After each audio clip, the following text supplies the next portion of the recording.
Wild Review, I'm the Wild Reviewer, and welcome back to another episode of Rewild, the show where I look back at what I used to say and I see if it still holds up.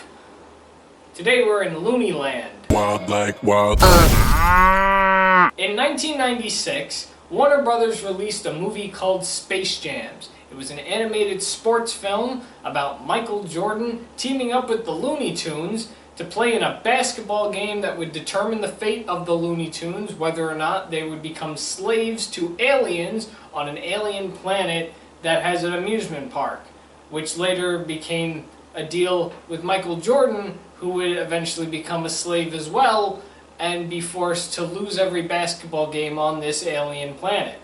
20 years later, in 2016, a child decided to talk about Looney Tunes and Space Jams, and he gave his thoughts of whether he thought it was a good film or not. 5 years later, that same child is doing that again, only he's looking at what he said in the past to see if it still holds up. You're learning a lot today, aren't you? So here's the thing, when I did this particular Wild review, it wasn't a normal one. I didn't do a legitimate review scene by scene. Instead, this was more of a discussion video. I was discussing the idea of whether or not Space Jams was a good film or not, because there had been talk around this time. This was around the time where the second Space Jams had just been announced. And in my little inner circle that I have, there was a discussion of whether or not the first Space Jams was even good, and I was watching videos about the first Space Jams and noticing that things didn't make sense about the movie, and then I started wondering, is it even a good movie? Do I have the mindset that this was the best movie I've ever seen, but really it just sucks? The topic was, is Space Jams a good or bad movie? In fact, I think that was the title. Oh yeah, it was! It was the title. How about that? Some things never change.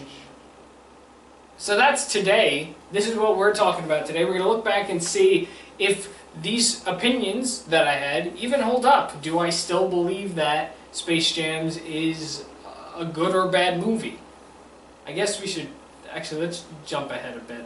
So I'm jumping ahead a little. I do remember that towards the end of the video, I say that Space Jams is in the top 20 list of my favorite films. And it's somewhat one of my favorite films. It's not my all-time favorite, but it definitely is in the top 20 of favorite films.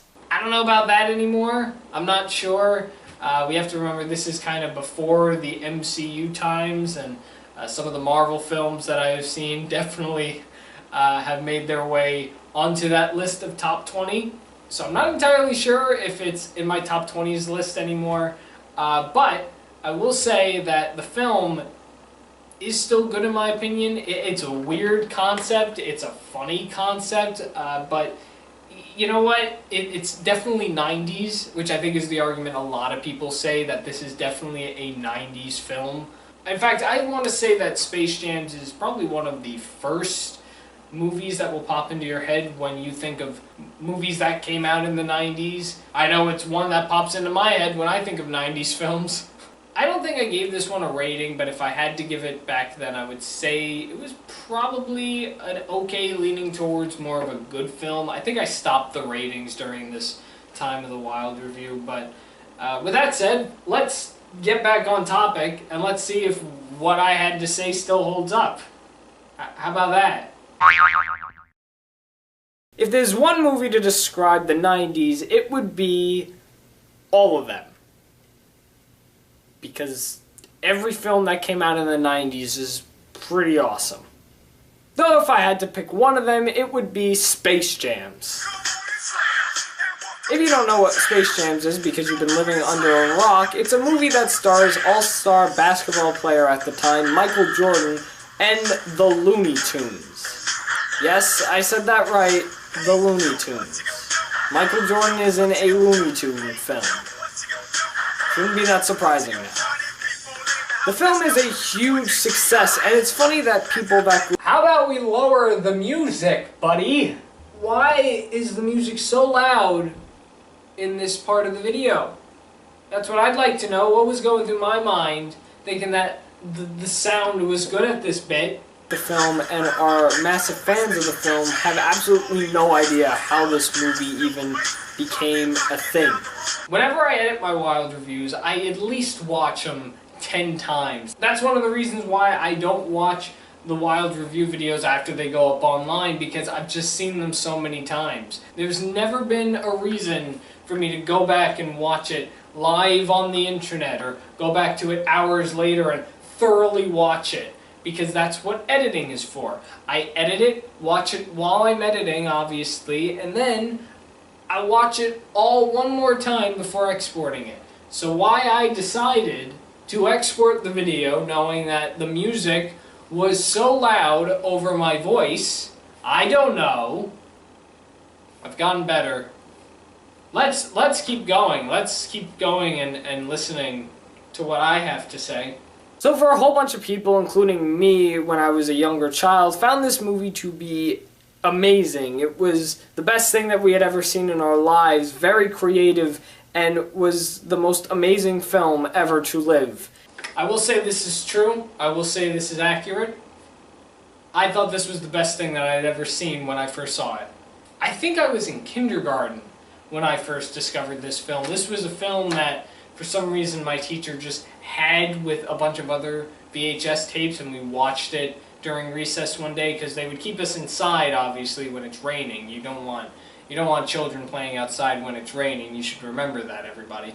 We never watched the whole thing, but we did watch the beginning, and I remember the cover of the VHS. I remember Michael Jordan standing above the Looney Tunes and the one alien hand holding on to the ringy thing. The ring... Is there a name for that? Is there a name for the red rings that open up and close out every Looney Tunes cartoon? I never questioned that.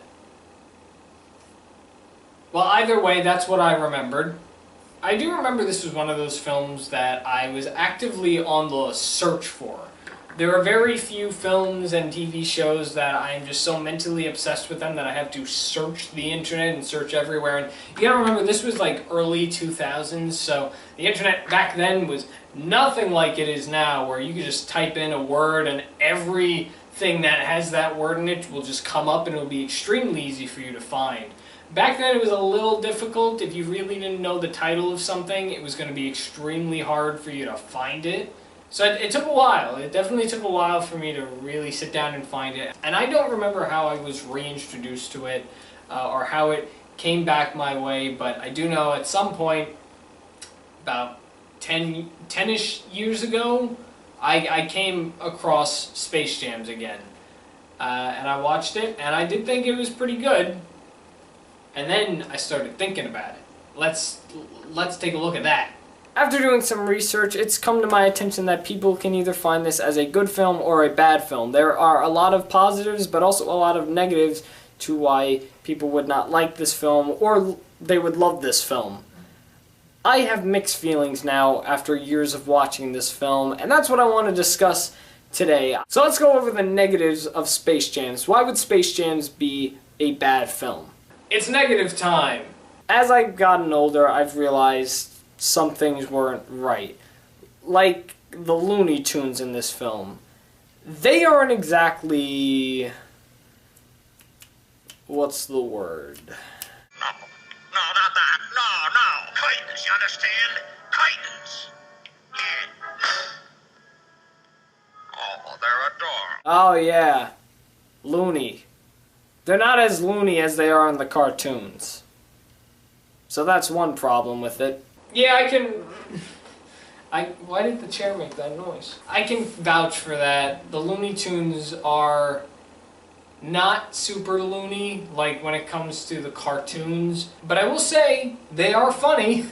There are funny bits in this film with those characters, and I still laugh. The voices are also a little off. That's something I didn't really bring up, but at the time I also didn't notice it. You know who else isn't loony? Michael Jordan. He's not as funny as he should be in a comedy film. In fact, Michael Jordan's actually pretty bland. At some points of the movie, he's just found very boring and just fed up with everything. You know who else is pretty boring in this film? Almost like every other human, especially the basketball players they got in this film. I want to say there is a huge difference between athletes who play sports and actors. If you merge the two, it could be very dangerous because these players do not know how to act at all. So these are two different points, but I'm merging them together because they essentially are about the same thing. Michael Jordan is not funny and is very boring, and the other humans in this film are also very boring and cannot act. The basketball players in this film, you can clearly tell, are not made for acting. They should just stick to playing basketball. Michael Jordan is okay at acting if he only does it for a small amount of time, but when you put him in a movie like this, you want to stretch all that acting out of Michael Jordan. It doesn't work. I'll still watch it, but he isn't very active when it comes to acting, and the basketball players are very bad at acting. And for the actors that are in this film, they just seem very bland and boring. Michael Jordan's family is just... why? I'm not interested in Michael Jordan's family. I know this is not his real family, but I'm not interested in it. And I know there's another point I bring up later. We'll touch ground on that when we get to that specific aspect. But I'm not personally interested in them. And also, they don't act very well. I feel like they're trying to tell so many different stories in this film, yet they're only focusing on their big story. It's like if you have a group of your friends around you and you are talking to all of them, but you are only focusing on one friend, and that's the friend that's in front of you. You have a friend right here talking to you, and a friend right here, and right here, and here, and once in a while you'll look at each friend and hear them out, but really you're focusing on the one in front of you. That is what I feel like this film is doing. So you have the Looney Tunes with their basketball game, and you have...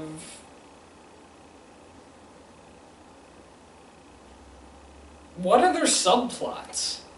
I feel like I've been thinking about it now, and after seeing Space Jams for more times than my past self has probably seen it when he did this video, there don't seem to be many different stories being told. I can't think of another subplot. Okay, the basketball stars, I forgot about that one, I'm sorry. So you have Looney Tunes playing a basketball game, the basketball players trying to figure out what's wrong with them, and they think there's like this virus going around that's only infecting basketball stars. Alright, so you have that. I guess the stuff... I guess Michael's relationship with Stan, and Stan being there for Michael, but like, can you consider that a subplot? I mean, he was a character who in the film was meant to be very annoying, very helpful, but you know, he's a bit too much. They could have definitely established a little more on that. I spit on the screen. I don't know. I'm gonna have to disagree with myself on this one. I don't recall any other subplots or too many stories trying to be told. I think it's very obvious. You have a basketball player who is now retired from playing basketball and plays baseball, but is forced to play basketball to help a bunch of cartoon characters who are in trouble. And on the side, you have what's going on in the real world with all these other basketball players. I don't think that is too many subplots. You may be mistaking it for a different film you're going to see later on in your life. So I don't know what you're talking about, young man. Unless you were talking about Bill Murray. Were you talking about Bill Murray? And then you also had this little subplot with Bill Murray. Yes, Bill Murray is in this movie. Why was Bill Murray in this? I like Bill Murray, but why was he in it?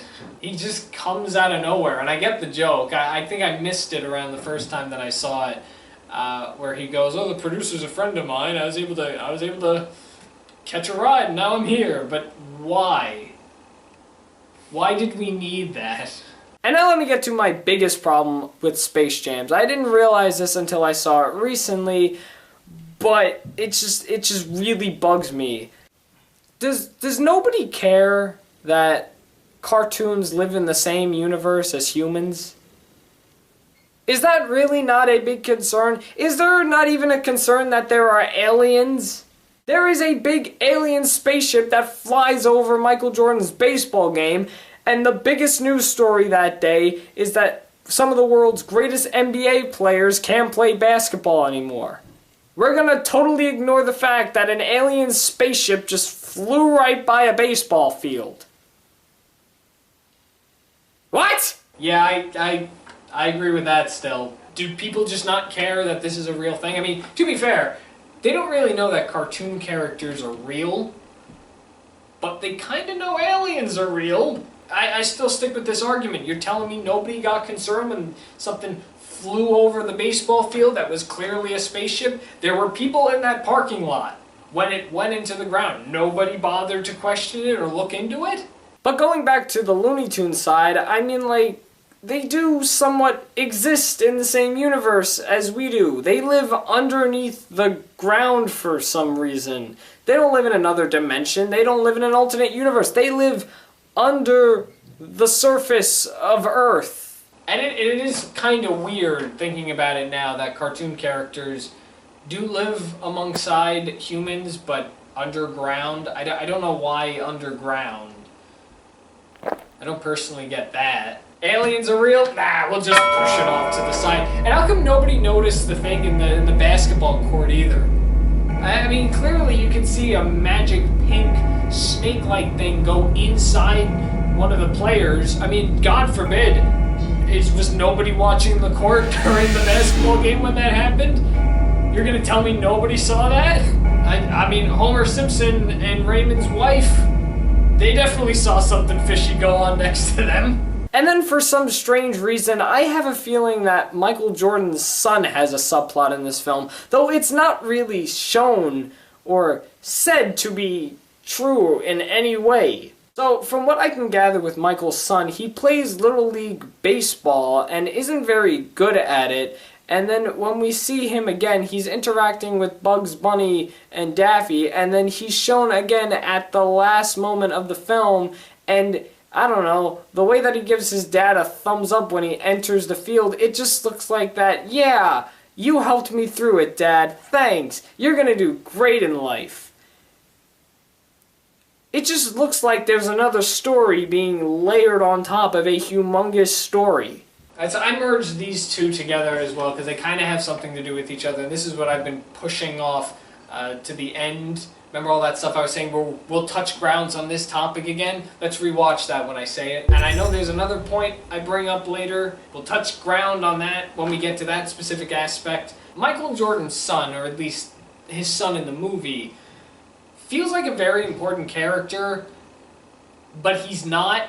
I feel like he was trying to become a subplot to the movie that didn't really need a subplot involving his son. This is around the time where films have kid characters feeling down on themselves and go, oh, well, I'm not good at anything. I want to be like my dad, but I don't think I can do it. And then they eventually believe in themselves. That's the kind of vibe I'm getting from this character, and yet we're not getting that. You establish in the beginning in his first scene that he's not very good at baseball, he's not doing very well, and that's kind of the only thing we really get about him and his character, that he plays baseball, but he's not super good at it. I know him and his dad have a conversation at some point about the game. And then we see him again when Bugs Bunny and Daffy Duck show up. They just invade the Jordan house and they steal Michael Jordan's shorts. And him and the other kids, they're just not freaked out at all that A, cartoon characters are in their house, and B, cartoon characters are real. And along with Michael Jordan's kids, they're not even surprised to see the Looney Tunes in their house. They're not surprised to see Bugs Bunny and Daffy in their house. I mean, I would expect that Michael Jordan's son would be like, oh, cool, you're Bugs Bunny and stuff, you know? That doesn't happen. I mean, the little girl is one thing. I mean, also, I'm calling complete crap on Michael Jordan's son agreeing with what Bugs Bunny says about his father playing with them in a basketball game. I mean, why are you just saying, oh, right, yeah, that you just say that. You're like, oh, that's cool. No, that's not cool. You should be concerned about your dad. You have not seen him all day. I love the reaction as well that Michael's son has when Bugs Bunny's like, well, your dad is playing a basketball game with us. That's why he's not here. He's in our world, and we have to play against a bunch of aliens. He might die. I love how he's just so nonchalant about it. It's just like, oh, yeah, that makes sense. No, you should be concerned about it. Didn't I say at some point that, like, his family just doesn't question his whereabouts? I mean, he's been gone for a pretty long time. I think the last time we see him after that scene is one of the final scenes in the movie where everybody's showing up for Michael's baseball game. And that's it. Yeah, I think he has like one line. His dad shows up, he gives him the thumbs up. And yeah, I agree with myself. That's the good old, hey, I'm here to support you, you've helped me out, thumbs up. We don't know you. We don't know what happened. It's like they were setting up a story arc, but it kept going up, never came back down. It never resolved, come back down. And with that is what I thought was negative about Space Jam. Those were the things that I did not like about it, or at least things that were brought to my attention that did not make sense. But what did I like about Space Jam? What were the positives that I had to say? Believe it or not, there aren't that many. So how did I think this was a good film? So even though the Looney Tunes and Michael Jordan aren't funny, that does not mean this film is not funny. The Looney Tunes can be a bit more loony, and Michael Jordan can definitely be a lot more funnier than he is in this film, but this film does have a lot of funny moments. You don't need the characters to be funny in general, but if you do funny things with the characters, or maybe just do funny things in the background, like what this film kind of does, it can definitely get a laugh out of people. So I can't argue that this film is not funny. I've already discussed this aspect. Yes, there are very funny moments. This is a comedy film. Just because some aspects are very bad does not mean that it is not funny. And the bad bits as well, with the bad acting, it's not even, it can't be excused for, oh, well, it's such a bad movie that it's a funny bad movie. It's like The Room. I personally think the funny bits come from the Looney Tunes and things that go on in those particular scenes. Something's off about the Looney Tunes, but they are very funny. And though this is the last thing that I have to say that is good about Space Jams, it's a big positive. It's a big thing that makes me like Space Jams. And that's just that it's a creative idea. It's just a really creative, entertaining story that I don't think has ever been created. I got nothing else to say. Yeah, it's a creative idea. It's a weird idea, but it's definitely creative. And that seems to be it for that. Those are all the points that I brought up for Space Jam. It seems like I agree with what my past self said about it. Yeah, some stuff like them trying to tell so many stories and how Looney Tunes aren't super funny, but they technically are. And that stuff I don't personally agree with. I think the Looney Tunes are very funny, maybe not super loony, but they are humorous in this film. I don't think there were too many stories told personally, and if there were, I'm probably going to have to watch it for another time. So that's the thing with Space Jams. That's what I think about Space Jams. I definitely think it's alright. That's what I find bad about it and good about it. And if you don't know, Space Jams is making a sequel. I heard a few months ago that they're making a sequel, so I guess we're going to have to see how that turns out.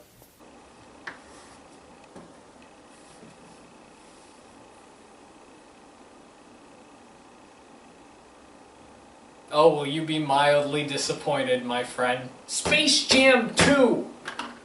Took a long time to come out. Part of me feels like it was supposed to come out last year, but I don't think it was. I think it was always slated for this year. And I saw it. You bet your swingy behind that I've seen Space Jam: A New Legacy. What I think about it? It's time for the review bit of this review video.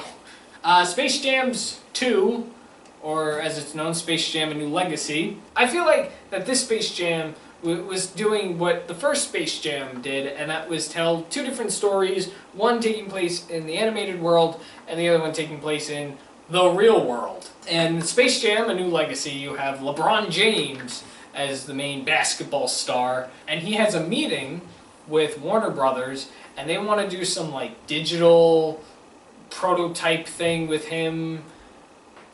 I don't fully remember what they wanted to do, but they had this idea. It was going to be a virtual thing, and Warner Brothers was going to back it.